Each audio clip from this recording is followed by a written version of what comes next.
अगर आपको हमारी वीडियो पसंद आए तो उसे लाइक, शेयर और सब्सक्राइब जरूर करें। नमस्कार दोस्तों, मैं श्याम वशिष्ठ और आप देख रहे हैं पीआर खोज। नेपाल और उत्तराखंड के मध्य कृषि सहयोग को लेकर देहरादून में हुई महत्वपूर्ण बैठक। कृषि मंत्री गणेश जोशी ने सुदूर पश्चिम प्रांत के मुख्यमंत्री का किया स्वागत।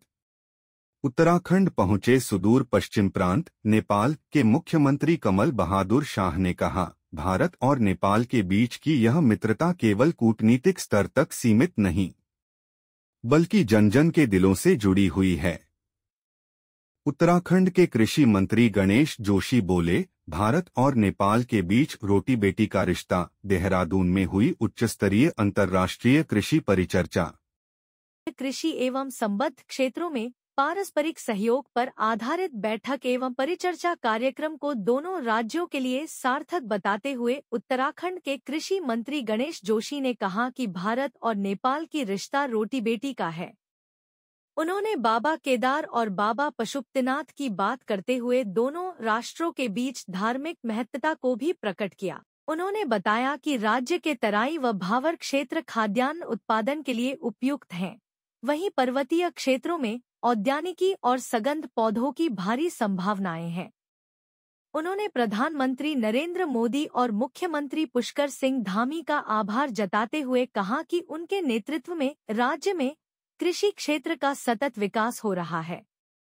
उन्होंने यह भी बताया कि उत्तराखंड में क्लस्टर खेती को बढ़ावा दिया जा रहा है और सेब की अति सघन बागवानी योजना सहित जैविक व एरोमेटिक कृषि पर विशेष ध्यान दिया जा रहा है। मंत्री ने नेपाल से आए प्रतिनिधिमंडल से अपील की कि उत्तराखंड और नेपाल मिलकर कृषि और औद्यानिकी के क्षेत्र में सहयोग करें, जिससे दोनों पक्षों को रोजगार और आर्थिक समृद्धि के नए अवसर मिल सकें।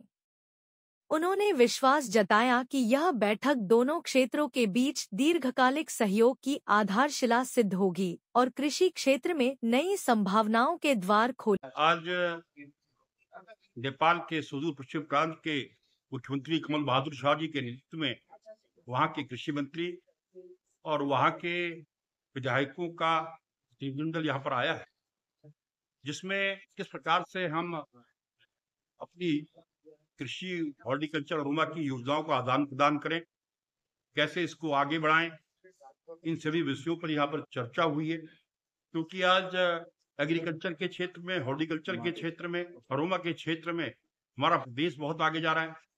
हमारे प्रदेश की 3 जिलों की सीमाएं उधम सिंह नगर, चंपावत, पिथौरागढ़ इस नेपाल के सुदूर पश्चिम प्रांत से लगी हैं। हमारी भौगोलिक स्थिति और जलवायु एक तरह की है, तो कैसे हम इसको आगे बढ़ाएं, इन सब विषयों पर चर्चा हुई है। और मुझे पूरा भरोसा है चर्चा के बाद हम एक दूसरे की सूचनाओं का, योजनाओं का आदान प्रदान करके जहां स्वयं को मजबूत करेंगे, हम नेपाल को मजबूत करेंगे। क्योंकि भारत को मजबूत करने में नेपाल को मजबूत होना बहुत जरूरी है, क्योंकि नेपाल का अधिकतर जो निर्यात होता है, जो उनको सामान आयात होता है, सब भारत से होता है। इसलिए भी इसका होना बहुत जरूरी है और इस दिशा में हम काम करेंगे, ये मैं कह रहा हूँ। पीआर खोज के लिए रणबीर रोहिला के साथ श्याम वशिष्ठ।